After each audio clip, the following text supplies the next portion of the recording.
Hello everyone, स्वागत है आप सभी का 7 स्टार पाठशाला के इस प्लेटफॉर्म पर। मेरा नाम है चारू गुप्ता और आज के सेशन में हम लोग डिस्कस करेंगे 5 जून के करंट अफेयर्स। करंट अफेयर्स के सेशन को स्टार्ट करें उससे पहले आप लोगों के लिए एक important information regarding batches launch by 7 star पाठशाला। यहाँ पर आप लोग देख सकते हैं दिल्ली पुलिस 2025 के लिए कांस्टेबल, एडब्ल्यू, ड्राइवर, एससीएम सारी भर्तियों के लिए एक बैच लॉन्च किया गया है, सिलेक्शन बैच 7 स्टार पाठशाला की तरफ से। ये सारी फैसिलिटीज आपको इसके अंदर प्रोवाइड करवाई जाएंगी। लाइव और रिकॉर्डेड क्लासेस हैं, मॉक टेस्ट है, नोट्स की पीडीएफ है और डाउट सेशंस हैं। यदि इस कोर्स को अवेल आप लोगों को करना है तो 7 स्टार पाठशाला की एप्लीकेशन को इंस्टॉल करना है। इंस्टॉल करने के बाद पर्टिकुलर बैच पे क्लिक करके अपने आप को रजिस्टर करवा लेना है। इस बैच की खास बात यह है कि आप लोगों को बिल्कुल मिनिमल फीस पर आपको ये बैचेस प्रोवाइड करवाए जा रहे हैं। साथ ही आप लोगों को टेस्ट सीरीज बिल्कुल फ्री में प्रोवाइड करवाई जाएगी। यदि आप कोर्स को अवेल करते हो तो आप लोगों को टेस्ट सीरीज बिल्कुल फ्री में प्रोवाइड करवाई जा रही है।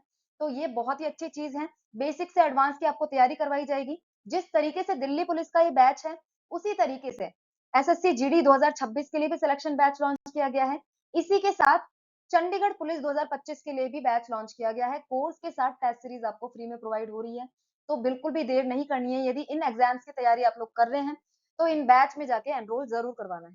ठीक है, तो चलिए आज के सेशन को स्टार्ट करते हैं और पहला करंट अफेयर आपके सामने है। एनालेना बैरबॉक बनी यूएन महासभा की अध्यक्ष। Annalena Baerbock becomes president of United Nation General assembly. United Nations के बारे में आप सभी जानते हैं। यूनाइटेड नेशन जिसकी स्थापना 1949 में आफ्टर सेकेंड वर्ल्ड वॉर हुई थी। इसके 6 इंपॉर्टेंट ऑर्गन्स हैं, लेकिन जो दो सबसे मेन ऑर्गन्स हैं यूनाइटेड नेशन जनरल असेंबली और यूनाइटेड नेशन सिक्योरिटी काउंसिल। तो ये यूनाइटेड नेशन जनरल असेंबली है ना, इसमें मैक्सिमम कंट्रीज, लगभग यदि आप इस वक्त की बात करोगे तो 190 प्लस कंट्रीज इसकी क्या है, सदस्य हैं। और इसका अध्यक्ष फिलहाल के लिए किसको बनाया गया है, एनालेना बैरबुक को बनाया गया है। आप यदि यहाँ पे देखें 2 जून 2025 को 80वें सत्र का अध्यक्ष किसे चुना गया, 2 जून 2025 को 80वें सत्र का अध्यक्ष चुना गया है एनालेना बैरबुक को। पश्चिमी यूरोपीय संघ की पहली महिला है। ठीक है, वेस्टर्न ग्रुप्स की पहली महिला है जो कि इस पद पर चुनी गई है। पश्चिमी यूरोपीय समूह, western european and other group. वे महासभा की अध्यक्ष बनने वाली केवल 5वीं महिला है। मतलब अब तक इस पद पे पहुंची है केवल 4 महिलाएं। अब ये 5वीं महिला है जो इस पद पर बैठने का गौरव जिन्होंने हासिल किया है। इनको 167 वोट्स मिले और इनकी प्रतिद्वंदी जो हेल्गा शिमिट थी उन्हें 7 वोट मिले। मतलब कि बहुत काफी ज्यादा मतों से विजयी हुई है। बैरबॉक की उम्र 44 साल है। सबसे कम उम्र के अध्यक्षों में से एक बन गई है। जो यंगेस्ट जो अध्यक्ष बने हैं, प्रेसिडेंट बने हैं, उनमें से एक इनका नाम अब शामिल हो चुका है। इनका चुनाव ऐसे समय में हुआ है जब दुनिया को यूक्रेन और गाजा जैसे संकटों का सामना करना पड़ रहा है। यूक्रेन और रशिया के बीच वॉर चल रहा है। गाजा में आप देख सकते हैं कैसी सिचुएशन आज के टाइम पे है। हमास और इसराइल का वॉर चलता रहता है। भारत और पाकिस्तान में इवन अभी के लिए क्या हो गया था, टेंशन हो गई थी। भारत और पाकिस्तान दोनों न्यूक्लियर आर्म्ड नेशंस है। तो ऐसी सारी स्थितियां जब विश्व में चल रही हैं तो उस समय इनको अध्यक्ष बनाया जाना काफी मायने रखता है। अब देखना होगा कि आगे इनका काम करने का तरीका कैसा है। फिलहाल के लिए हम लोग आगे बढ़ते हैं और आपको जो चीज याद रखनी है वो ये है कि एनालेना बैरबुक को यूनाइटेड नेशन जनरल असेंबली का अध्यक्ष बनाया गया है। आगे बढ़ते हैं सेकंड करंट अफेयर पर। जर्मनी बना दुनिया का सबसे बड़ा ऋणदाता देश। Germany becomes the world's top lender. Japan को पीछे छोड़कर जर्मनी वर्ल्ड का सबसे बड़ा नेट लेंडर बन चुका है। जर्मनी ने जापान को पीछे छोड़कर दुनिया का सबसे बड़ा शुद्ध ऋणदाता, वर्ल्ड में सबको लैंड करने वाला या फिर सबको ऋण देने वाला फर्स्ट नंबर की कंट्री कौन बन गया है, नेट लेंडर कौन बन गया है, अब जर्मनी। ठीक है, याद रखना है 1990 से जापान इस स्थान पर था। 34 साल बाद ऐसा हुआ है कि किसी कंट्री ने जापान को पीछे छोड़कर जापान का स्थान लिया है, फर्स्ट नंबर पे आया है।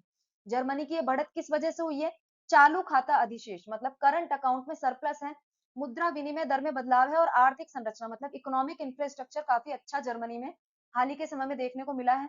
चालू खाता अधिशेष क्या होता है, करंट अकाउंट सरप्लस मतलब आप जितना एक्सपोर्ट कर रहे हो, एक्सपोर्ट आपका ज्यादा है किससे, इंपोर्ट से। आप इंपोर्ट कम कर रहे हो, यदि एक्सपोर्ट ज्यादा कर रहे हो तो आपका करंट अकाउंट क्या रहेगा, सरप्लस में रहेगा, प्लस में रहेगा। इसके साथ ही नेट एक्सटर्नल असेट भी जर्मनी की ज्यादा है। नेट एक्सटर्नल असेट का मतलब क्या होता है, एक देश की विदेश में जो संपत्तियां हैं माइनस विदेशी निवेशकों की उस देश में जो संपत्ति है। जैसे फिलहाल के लिए यदि अपन बात करें, जर्मनी में विदेश, जर्मनी के देश की, जर्मनी में जो लोग रहते हैं, मान लो ए बी सी डी ऐसे जर्मनी की जनसंख्या है। इनकी जो विदेशों में संपत्तियां हैं, स्पेन हो गया, पोर्तुगाल हो गया, फ्रांस हो गया, वहां पे जो इनकी संपत्तियां हैं, और उसमें से हमको किसको माइनस करना है, उसमें से माइनस करना है विदेशी निवेशकों की उस देश में संपत्तियां, विदेशों की, जैसे पुर्तगाल हो गया, ब्रिटेन हो गया, फ्रांस हो गया, इन लोगों की जर्मनी में कितनी संपत्तियां हैं उसको हमें यहाँ से माइनस करना है। तो आपके पास नेट एक्सटर्नल असेट्स आ जाएंगी। इसमें भी जर्मनी ने अच्छा प्रदर्शन किया है। आप लोगों को इतना समझने की जरूरत नहीं है, ये कॉन्सेप्ट हम लोग इकोनॉमी में समझते हैं। तो आप जब इकोनॉमी अच्छे से पढ़ लोगे ना, तो आपको ये बहुत इजीली समझ में आ जाएगा। यदि किसी ने इकोनॉमी नहीं पढ़ी है तो उस पर इतना जोर देने की जरूरत नहीं है।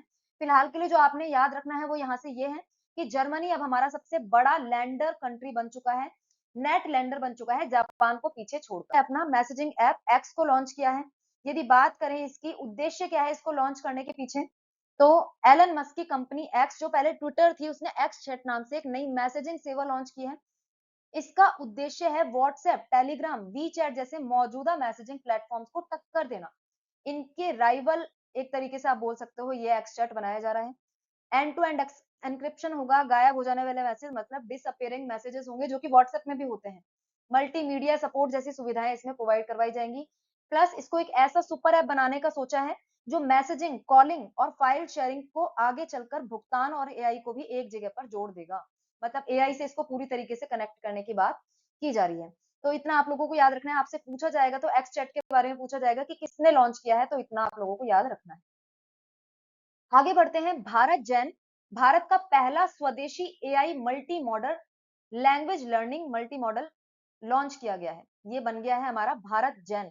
भारत का पहला क्या है? AI multi modal language learning model. समझ में आया? भारत का पहला AI powered multi modal language language learning model, ये हमारा क्या बन गया है? भारत जैन। याद रखना है, पहला क्या है? बिल्कुल स्वदेशी है, मतलब इंडिजिनस है, हमारे देश के अंदर ही डेवलप किया गया है। अब ये काम क्या करेगा? सबसे पहले तो ये देख लो, लॉन्च कब किया गया है? 2 जून को। कहाँ पे लॉन्च किया गया है? भारत जैन समिट नई दिल्ली में लॉन्च किया गया है। किसके द्वारा किया गया है? डॉक्टर जितेंद्र सिंह, जो कि हमारे डिपार्टमेंट मतलब कि minister of science and technology है। ठीक है। भारत जैन पहला स्वदेशी, सरकार द्वारा वित्त पोषित, टोटली गवर्नमेंट द्वारा फंडेड है, टोटली इंडिजिनस है, multi modal language learning model है। ठीक है। आईआईटी बॉम्बे के टीआईएच फाउंडेशन और एनएमआईसीपीएस मिशन के तहत इसे विकसित किया गया है। इंपॉर्टेंट नहीं है। यह मॉडल 22 भारतीय भाषाओं में टेक्स्ट, स्पीच और इमेज को सपोर्ट करता है। जो हमारी 22 इंडियन लैंग्वेजेस हैं, स्पेशली इनके अंदर कौन सी लैंग्वेजेस हैं? जो हमारी 8th शेड्यूल के अंदर आती है। 8th शेड्यूल पता है आप लोगों को? भारतीय संविधान में 12 अनुसूचियां आती है, 12 शेड्यूल्स हैं, जिसमें से जो 8th शेड्यूल है ना, उसके अंदर 22 लैंग्वेजेस दी गई हैं। तो वो 22 लैंग्वेजेस में टेक्स्ट, स्पीच और इमेजेस को सपोर्ट करता है। ये हमारा भारत जैन जो लॉन्च किया गया है। उद्देश्य क्या है इसका? स्वास्थ्य, शिक्षा, कृषि और शासन एडमिनिस्ट्रेशन के क्षेत्रों में सहायता करना। जो लोग स्थानीय भाषाओं को ही समझते हैं, जो लोग इंग्लिश, या फिर कई लोग ऐसे होते हैं जिन्हें हिंदी भी नहीं आती, जो साउथ में होते हैं उन्हें हिंदी भी समझ में नहीं आती, तो उनके लिए उनकी स्थानीय भाषा में यदि ये सारी चीजें प्रोवाइड करवा दी जाए, स्वास्थ्य, शिक्षा संबंधी, कृषि संबंधी डेटा उन्हें मिल जाए, तो उनके लिए काफी आसानी हो जाती है। तो इसीलिए ये चीज लॉन्च की गई है। एआई नैतिक, यह एआई नैतिक, समावेशी और भारतीय संस्कृति में रचा बसा होगा, मतलब भारतीय भाषाओं के लिए लॉन्च किया गया है। इसका कार्यान्वयन 25 टेक्नोलॉजी इनोवेशन हब्स और 4 टीटीआरपी के नेटवर्क के माध्यम से किया जा रहा है। ये अगेन इतना इंपॉर्टेंट नहीं है, आपके लिए इंपॉर्टेंट है कि भारत जैन क्या है। ठीक है, भारत जैन क्या है और कब लॉन्च किया गया, किसके द्वारा लॉन्च किया गया, और इसका स्पेशली इसका ऑब्जेक्टिव क्या है। ठीक है, ये चीज आप याद रख लोगे तो अच्छा हो जाएगा। इतने में ही सी आपसे चीजें पूछी जाएंगी। इसके बाद नेक्स्ट है हमारे पास कृषि निवेश पोर्टल, एकीकृत digital platform, agri investment portal, a unified digital platform. ये क्या है? एक पोर्टल है। पोर्टल के अंदर अगेन अब क्या किया जाएगा? पोर्टल के अंदर क्या किया जाएगा? जो एग्रीकल्चर रिलेटेड स्कीम्स है ना, एग्रो रिलेटेड स्कीम्स है, उन सबको यूनिफाई कर दिया जाएगा। एक कहाँ पे लाया जाएगा? एक पोर्टल पर ले आया जाएगा। इस पोर्टल पर अब इन सारी स्कीम से रिलेटेड इंफॉर्मेशन दी जाएगी कि इन सारी स्कीम्स के अंदर आपको क्या क्या तो लाभ मिलेंगे, कौन कौन इसके लिए एलिजिबल है, कि कौन कौन इन स्कीम्स का लाभ उठा सकता है। ये सारी चीजें आपको एक ही पोर्टल पर अवेलेबल हो जाएगी। तो जो भी किसान है ना, इस पोर्टल को खोलेगा, इसके अंदर देखेगा कि इस स्कीम का ये फायदा है, इस स्कीम का ये फायदा है, इसका ये फायदा है। मैं पर्टिकुलर किस स्कीम के लिए एलिजिबल हूँ, मैं किसमें अपना फायदा उठा सकता हूँ, तो वो स्कीम को देखेगा और उसमें जाके रजिस्ट्रेशन करवा लेगा। तो ये इसका क्या है, उद्देश्य है। कृषि निवेश पोर्टल एक डिजिटल प्लेटफॉर्म है जो कृषि और किसान कल्याण मंत्रालय ने शुरू किया है। यह पोर्टल योजनाओं की जानकारी, पात्रता जांच, लाभों को समझने और आवेदन की सुविधा देता है। इसके ऊपर जाकर आप ये सारी जानकारी हासिल कर सकते हो कि योजना से संबंधित क्या इंपॉर्टेंट इन्फॉर्मेशन है, आप उसके लिए एलिजिबल हो कि नहीं, उसमें क्या-क्या लाभ आपको मिलेंगे और इसमें आवेदन किस तरीके से करना है। वर्तमान में 17 प्रमुख कृषि योजनाएं जैसे कि पीएम कुसुम योजना, पीएम किसान योजना, तो ये सारी योजनाएं इसमें शामिल हैं। आगे भविष्य में सोचा गया है कि 300 से प्लस योजनाओं को इस पोर्टल से जोड़ा जाएगा। 7 मंत्रालयों की योजनाओं को इस पोर्टल पर एकीकृत किया गया है, जो कि एग्रीकल्चर से कहीं न कहीं संबंधित है। ठीक है? तो ये याद रखना है कि कृषि निवेश पोर्टल क्या है, इतना ही आपको इसमें याद रखना है। ठीक है? आगे बढ़ते हैं, बांग्लादेश के करेंसी नोट से शेख मुजीबुर रहमान का नाम हटाया गया। शेख मुजीबुर रहमान कौन है, सबसे पहले तो ये जान लो। हमारे आप इंडियन नोट्स की बात करोगे तो इंडियन नोट्स पे भी गांधी जी की तस्वीर बनी होती है ना, तो इसी तरीके से बांग्लादेश के नोट पर शेख मुजीबुर रहमान का चित्र अब तक अंकित था। मुजीबुर रहमान 1972 से लेके 1975 तक क्या रहे थे, बांग्लादेश के एक सेकेंड, बांग्लादेश के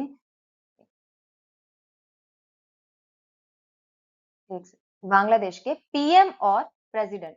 ठीक है, पीएम और प्रेसिडेंट दोनों रहे थे। क्या रहे हैं, बांग्लादेश के पीएम और प्रेसिडेंट दोनों रहे हैं। 1971 में आप सभी जानते हैं बांग्लादेश को क्या करवाया गया था, इंडिपेंडेंस मिली थी। भारत उसे मान्यता देने वाला, उसको पहचान कराने वाला सबसे पहला कंट्री था और इवन भारत ने ही सपोर्ट करके बांग्लादेश को फ्रीडम दिलवाई थी। पहले ईस्ट पाकिस्तान कहा जाता था बांग्लादेश को, फिर बाद में इसको फ्रीडम दिली जब ये बन गया बांग्लादेश। ठीक है, अब बांग्लादेश के जो करेंसी नोट्स हैं उससे शेख मुजीबुर रहमान जो कि वहां के पहले पीएम और प्रेसिडेंट थे, उन्हें फ्रीडम फाइटर का भी खिताब दिया गया था।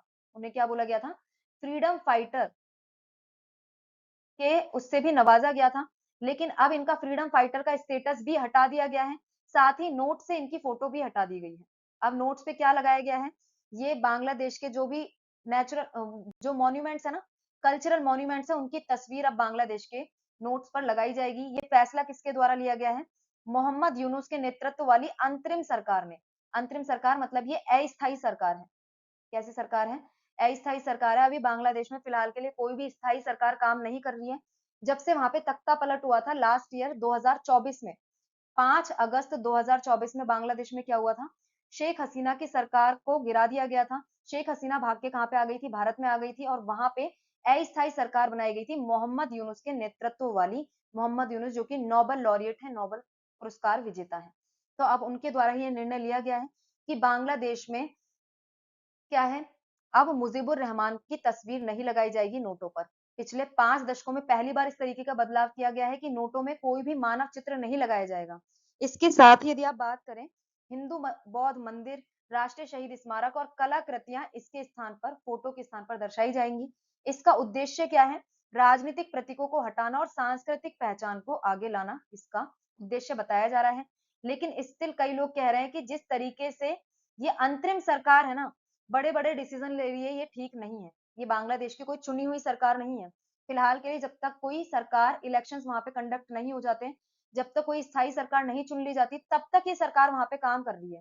तो ऐसी अस्थायी सरकार के द्वारा इतने बड़े-बड़े डिसीजंस लेना कहाँ तक उचित है, ये बात डिबेटेबल हो सकती है। आगे बढ़ते हैं। नेक्स्ट आपके लिए करंट अफेयर है, आक्रामकता के शिकार मासूम बच्चों का अंतरराष्ट्रीय दिवस, international day for innocent children's victim of aggression, कब मनाया जाता है, 4th ऑफ जून को सेलिब्रेट किया जाता है। किस लिए सेलिब्रेट किया जाता है, युद्ध और हिंसा के शिकार बच्चों की पीड़ा पर ध्यान केंद्रित करना। जब युद्ध कई देशों के बीच में होता है या फिर देश के बीच में और नॉन स्टेट एक्टर के बीच में होता है, तो ऐसे युद्ध के समय, ऐसे सशस्त्र विद्रोह के समय बच्चों की पीड़ा पर ध्यान केंद्रित करना, बच्चों को कुछ कोई हानि होने से बचाना, इस चीज पर ध्यान केंद्रित करता है ये दिवस। 1982 में संयुक्त राष्ट्र संघ के द्वारा शुरू किया गया था। स्टार्टिंग में जब ये शुरू हुआ था तो फिलिस्तीनी और लेबनानी बच्चों पर इजरायली हमलों के दौरान हुई त्रासदी को लेकर इसका ध्यान था। लेकिन अब ये क्या है, दुनिया भर में सशस्त्र संघर्षों से प्रभावित बच्चों की सुरक्षा की याद दिलाता है। दुनिया भर में जितने भी सशस्त्र विद्रोह चल रहे हैं, जितने भी आर्म्ड संघर्ष चल रहे हैं, उन सभी को लेकर उन सभी को लेकर जो बच्चे प्रभावित हो रहे हैं, उन सभी पर ध्यान केंद्रित करना इस दिवस का मुख्य उद्देश्य है। बच्चों की शारीरिक, मानसिक, भावनात्मक हानि से बचाने के लिए वैश्विक प्रतिबद्धता को दर्शाता है। आप लोगों को केवल इतना याद रखना है कि ये दिन मनाया कब जाता है, तो 4 जून को मनाया जाता है, इतना याद रखना है। ठीक है, आगे बढ़ते हैं। इक्रीसैट ने दक्षिण दक्षिण सहयोग के लिए कृषि उत्कृष्टता केंद्र लॉन्च किया। अब ये इक्रीसैट क्या है, ये आप लोगों को पता होना चाहिए। यदि इक्रीसैट की बात करो तो इसका फुल फॉर्म मैं आपके सामने लिख रही हूं, देखो। इंटरनेशनल, एक second, international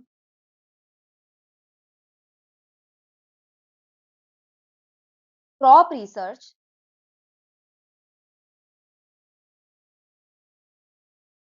international crop research institute for semi arid tropics. ठीक है, इंपॉर्टेंट है इसलिए बताया गया है। International crop research institute for semi arid tropics. इसने, ये जो इंस्टीट्यूशन है ये क्या है, नॉन प्रॉफिट इंस्टीट्यूशन है, ये भी याद रखना है। कैसा है, नॉन प्रॉफिट ऑर्गेनाइजेशन है। ये क्या है, एक नॉन प्रॉफिट गैर लाभकारी संगठन है। इसने दक्षिण दक्षिण सहयोग के लिए, साउथ साउथ कॉपरेशन के लिए एक कृषि उत्कृष्टता केंद्र शुरू किया है, centre for excellence for agriculture. ठीक है, अब यहाँ पे यदि आप देखो साउथ साउथ कॉपरेशन के लिए, तो ग्लोबल साउथ क्या होता है, what is south south cooperation. ये जो आपको नीचे कंट्रीज दिखाई दे रहे हैं ना, ये जो रेड कलर से आपको दिखाई दे रहे हैं, ये क्या, किसको रिप्रेजेंट करते हैं, ग्लोबल साउथ को रिप्रेजेंट करते हैं। किसको रिप्रेजेंट करते हैं, ग्लोबल साउथ को। और ये जो ब्लू में आपको कंट्रीज दिखाई दे रही है, ब्लू में, ये किसको रिप्रेजेंट करती है, ग्लोबल नॉर्थ। किसको, ग्लोबल नॉर्थ। और इसका बस एक एक्सेप्शन है, यहाँ पे आपको नीचे दिखाई दे रहा होगा एक, ऑस्ट्रेलिया। तो ये ऑस्ट्रेलिया जो है ना, ऑस्ट्रेलिया और न्यूजीलैंड, ये किसको रिप्रेजेंट कर रहा है, ये भी ग्लोबल नॉर्थ को रिप्रेजेंट करता है, जबकि ये साउथ के अंदर है।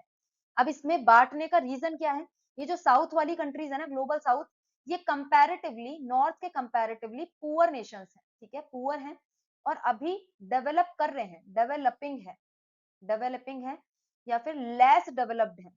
क्या है, लेस डेवलप है। और ये ऊपर जो ग्लोबल नॉर्थ है ना, ये क्या है, रिचर नेशंस है, रिच नेशंस हैं प्लस डेवलप्ड नेशंस हैं।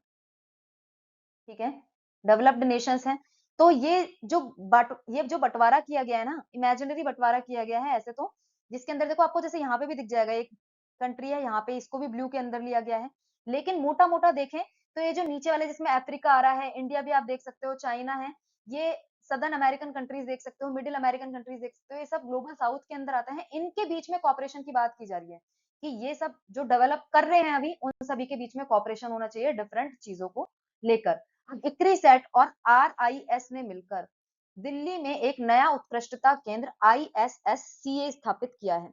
यदि आप बात करें आरआईएस की, तो ये आरआईएस क्या है, research and information system for developing Nations, research and information system, innovation system for developing countries. ठीक है, इसको याद रखना है। और ये क्या है हमारे पास, एक थिंक टैंक है। ठीक है, एक थिंक टैंक है, इतना याद रखना है। इक्रीसेट की फुल फॉर्म मैंने आपको बता दी और आरआईएस की बता दी, इंपॉर्टेंट है इसलिए बताई गई है, तो ये दोनों फुल फॉर्म याद रखनी है। एक नया उत्कृष्टता केंद्र जो बनाया गया है, ISSCA, ICRISAT south south cooperation in agriculture, ICRISAT south south cooperation in agriculture launch किया गया है। इसका उद्देश्य विकासशील देशों में कृषि और नवाचार और सहयोग को बढ़ावा देना है। इक्रीसेट और दक्षिण के बीच एक एमओयू पर भी हस्ताक्षर किए गए हैं। दक्षिण भारत सरकार की एक क्या है, पहल है। आईएसएससीए एक डिजिटल पोर्टल के माध्यम से कृषि नवाचारों को साझा करेगा और सहयोग को बढ़ाएगा। अब ये जो पोर्टल लॉन्च किया गया है ना, आईएसएससीए, इसका काम क्या होगा, कृषि नवाचार जितने भी कंट्रीज में किए जा रहे हैं, हमने क्या देखा, साउथ साउथ कॉपरेशन, तो जितने भी साउथ वाले नेशंस देखे थे ना हमने, रेड से जो मार्क किए गए थे, उनके बीच में यदि एग्रीकल्चर को लेकर कोई भी नया इनोवेशन आता है किसी भी कंट्री में, तो उसको बाकी कंट्रीज के साथ क्या किया जाएगा, शेयर किया जाएगा। मतलब कि बेस्ट प्रैक्टिसेस या आपस में एक दूसरे के साथ शेयर कर लेंगे, कृषि से संबंधित जितने भी इनोवेशन हुए उनको आपस में शेयर करेंगे, साझा करेंगे और एक दूसरे के साथ सहयोग को बढ़ावा देंगे, जिससे कि जो साउथ के नेशंस है ना वो अच्छे से और डेवलप कर पाए, साथ में मिलकर आगे बढ़ पाए। यह केंद्र कम लागत वाले उच्च प्रभाव वाली तकनीकों और नीति मॉडलों को बढ़ावा देगा। आईसीएआर और डेर ने इस पहल में सक्रिय सहयोग दिया है। आईसीएआर मतलब Indian council for agriculture and research, department of agriculture research. ये क्या है हमारा, दो इंस्टीट्यूशंस हैं जिन्होंने इस चीज में साथ दिया है। यह पहल ग्लोबल साउथ के देशों के बीच साझा चुनौतियों से निपटने और अनुभवों को साझा करने का मंच प्रदान करती है। मतलब कि इसमें आपको ये ISSCA याद रखना है। किसने इसको लॉन्च किया है? इक्रिसैट और RIS ने मिलके। क्या इसका उद्देश्य है ये याद रखना है, बस इतना याद रख लोगे काम बन जाएगा। आगे बढ़ते हैं। इतने यहाँ पे हमारे क्या हो गए, करंट अफेयर आज के कंप्लीट होते हैं। इसके बाद हमारे पास क्वेश्चंस हैं, 8 important question regarding 8 important current affairs of the day. सबसे पहले मैं आपको क्वेश्चन बताऊंगी और इसके 4 ऑप्शंस बताऊंगी, देन आप लोगों को पॉज करके आंसर करने का कोशिश करना है। यदि कर पाते हो तो बहुत अच्छी बात है, नहीं कर पाते तो पीछे जाके लेक्चर को वापस से देखना है, ठीक है। अब यूनाइटेड, पहला क्वेश्चन देखते हैं। यूनाइटेड नेशन जनरल असेंबली के 80th सेशन के अध्यक्ष के रूप में किसे चुना गया है? Who was elected as the president of 80th session of United Nation General Assembly? Option number A Helga Schmid, Antonio Guterres, Annalena Baerbock और उर्सुला वॉन डेर लेयन। तो हमने देखा कि एना लेना बैरबोक यूनाइटेड नेशन जनरल असेंबली की 80th session की अध्यक्ष बनाई गई है। केवल 5th महिला है जो कि इस पोजीशन पर पहुंची है। इससे पहले केवल 4 ऐसी महिलाएं हैं जो यूएनजीए की अध्यक्ष के पद पर पहुंच पाई हैं। और पश्चिमी समूह की यदि बात करें तो पहली महिला है जो इस पद पर पहुंची है, ठीक है। यंगेस्ट भी है, याद रखना, वन ऑफ द यंगेस्ट है। 2024 में किस देश ने दुनिया का सबसे बड़ा शुद्ध ऋणदाता नेट लेंडर बनने के लिए जापान को पीछे छोड़ा? Which country became the world's top lender in 2024 overtaking Japan?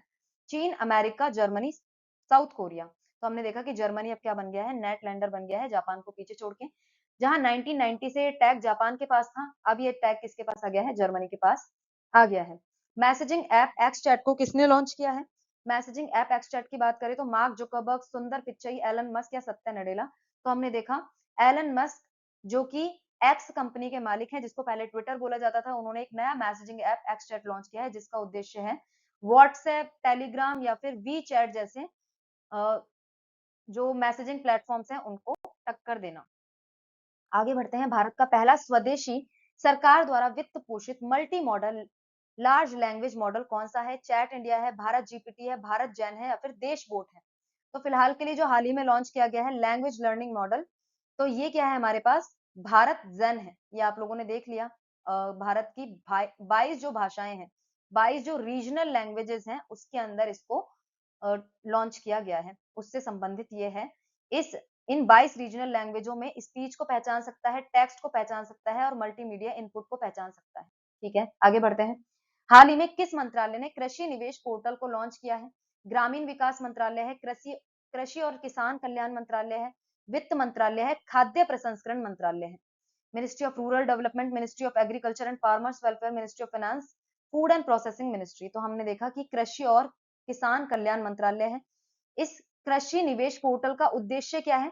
इसका उद्देश्य है जो सारी स्कीम्स कृषकों के लिए या फिर एग्रीकल्चरिस्ट के लिए, फार्मर्स के लिए लॉन्च की गई है, उन सभी को एक प्लेटफॉर्म पर लेकर आना, जिससे कृषियों जो फार्मर्स है उनको दिक्कत ना आए। वो इस पोर्टल को खोले और इस पोर्टल पर खोल के चेक कर ले कि मैं किस वाली स्कीम के लिए एलिजिबल हूँ, कौन सी स्कीम है, किस तरीके के लाभ प्रोवाइड करवा रही है और मैं किस में एनरोल कर सकता हूँ। तो ये सारी चीजें एक ही पोर्टल पर आपको बताई जाएंगी। आगे बढ़ते हैं। नेक्स्ट है हमारे पास, बांग्लादेश ने अपने बैंक नोटों से किस ऐतिहासिक नेता की तस्वीर हटा दी है? खालिदा जिया है, शेख मुजीबुर रहमान है, मोहम्मद यूनुस है या फिर शेख हसीना है? तो इसमें आप लोग देख सकते हैं शेख मुजीबुर रहमान हमने देखा जो बांग्लादेश के पहले पीएम और प्रेसिडेंट भी थे 1972 से 1975 तक, जब तक कि उनका असैसिनेशन नहीं हो गया था। उनको फ्रीडम फाइटर का टैग भी मिला हुआ था, लेकिन वो टैग भी उनसे छीन लिया गया है। साथ ही उनकी फोटोज भी अब किससे हटा दी गई है? बांग्लादेश की करेंसी से हटा दी गई है। मोहम्मद यूनुस के नेतृत्व वाली अंतरिम सरकार ने डिसीजन लिया है। आक्रामकता के शिकार मासूम बच्चों का अंतर्राष्ट्रीय दिवस, international day for innocent children victims of aggression, कब ऑब्जर्व किया जाता है? 1 जून को, 2 अक्टूबर को, 4 जून को, 20 नवंबर को? तो हमने देखा 4 जून को ऑब्जर्व किया जाता है, याद रखना है। इक्रिसैट द्वारा लॉन्च किया गया ISSCA केंद्र किसके लिए बनाया गया है? स्वास्थ्य सेवा सहयोग के लिए, कृषि में दक्षिण-दक्षिण सहयोग बढ़ाने के लिए, शिक्षा नीति में सुधार करने के लिए, औद्योगिक तकनीक के विस्तार के लिए। तो हमने देखा इक्री सेट के द्वारा लॉन्च किया गया आईएसएस ए केंद्र किसके लिए बनाया गया है? कृषि में दक्षिण-दक्षिण सहयोग, साउथ साउथ कोऑपरेशन को बढ़ाने के लिए। तो यहाँ पे हमारे क्वेश्चन आंसर कंप्लीट होते हैं और आज का सेशन भी इसके साथ ही कंप्लीट होता है। एक इम्पोर्टेंट इन्फॉर्मेशन आपके लिए ये है कि यदि आपको स्टार्टिंग में जो भी कोर्सेज बताए गए थे, ठीक है, दिल्ली पुलिस के लिए है या फिर किसी भी जो भी है दिल्ली पुलिस के लिए, एसएससी जीडी के लिए, चंडीगढ़ पुलिस के लिए, उनसे रिगार्डिंग यदि आपको किसी भी तरीके की कोई क्वेरी है, तो आप किसमें पूछ सकते हो? इस नंबर पे कॉल करके पूछ सकते हो। ये नंबर जो है 7 स्टार पाठशाला का ऑफिशियल नंबर है। इस पे आपको सारी तरीके की क्वेरीज आपकी रिजॉल्व कर दी जाएंगी। यदि आप कोर्स लेने के इच्छुक हैं, यदि किसी तरीके की क्वेरी को रिजॉल्व करना चाहते हैं कोर्स लेने से पहले, तो इस नंबर पे आप जरूर से कॉल करके पता कर सकते हैं। तो आज के सेशन में इतना ही है। नेक्स्ट सेशन में मिलेंगे अगले दिन के करंट अफेयर के साथ। यदि ये सेशन आप लोगों को पसंद आता है तो अपने फ्रेंड्स एंड फैमिली के साथ जरूर शेयर करना है, जिससे कि सभी बच्चे इसका बेनिफिट ले सकें। तो आज के सेशन में इतना ही। Thank you very much.